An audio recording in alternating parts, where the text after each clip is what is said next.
जय मसीह की सबको। तो आज का वचन है अय्यूब 31 का 14 और 15, जो कहता है कि यदि मेरे दास दासी में से किसी से मेरा झगड़ा हो, यानी उसके पास बहुत दास दासी थे, वो अमीर था, तो अगर उसका किसी का झगड़ा हुआ हो, तो उसके बाद कहता है अगर मैंने किसी का हक मारा हो, यानी अपने किसी मजदूर का, अपने किसी नौकर का, अपने किसी दास दासी का मैंने हक मारा हो, तो जो परमेश्वर है वो क्या नहीं देखता? क्या वो मेरे लिए खड़ा नहीं होगा? क्या वो मेरे, फिर मैं परमेश्वर को क्या जवाब दूंगा? इसीलिए प्रियो, अगर कोई ऐसी चीज आपकी जिंदगी में है जो आपको मन में दुख पहुंचाती है कि आपने किसी का पैसा ले लिया है या वापस नहीं किया है, या आपको किसी को देना है, किसी मजदूर को, किसी दास को, कोई आपके अंदर कोई कर्मचारी काम करता हो उसको, या फिर आपने किसी से ले लिया हो और लौटा नहीं पा रहे हो, तो हमें लौटाना है। हमें किसी का पैसा नहीं रखना है, किसी का हक नहीं मारना है, किसी गरीब का, किसी मजदूर का हक नहीं मारना है।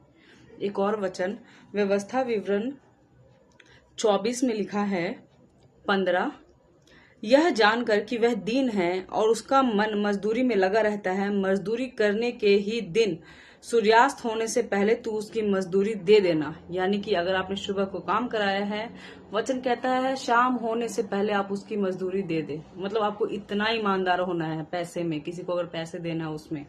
इसके आगे लिखा है ऐसा न हो कि वह तेरे कारण यहोवा की दुहाई दे और तू पापी ठहरे। परमेश्वर का वचन ऐसा कहता है।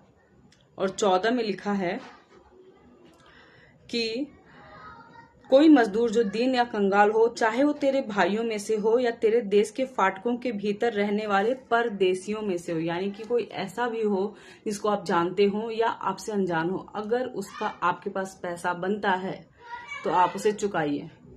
आपने किसी से ले लिया है, उसे वापस करिए।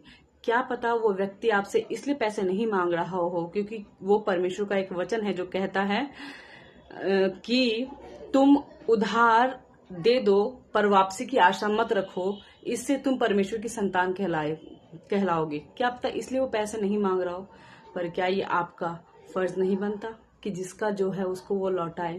क्योंकि वचन कहता है जिस नाप से तुम नापते हो उसी से तुम्हारे लिए भी नापा जाएगा। तो हम परमेश्वर के बच्चे हैं, हमें ऐसे नहीं होना है। दुनिया में लोग ऐसे हैं, पैसे लेके रख लेते हैं, वापस नहीं करते हैं, गरीब के पैसे ले लेते हैं, मजदूर के पैसे ले लेते हैं, किसी का हक मार के बैठ जाते हैं।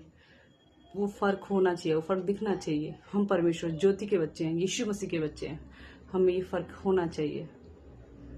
इसी वचन से प्रभु जी सबको आशीष देना, सबके मन से बात करना। प्रभु जय मसीह।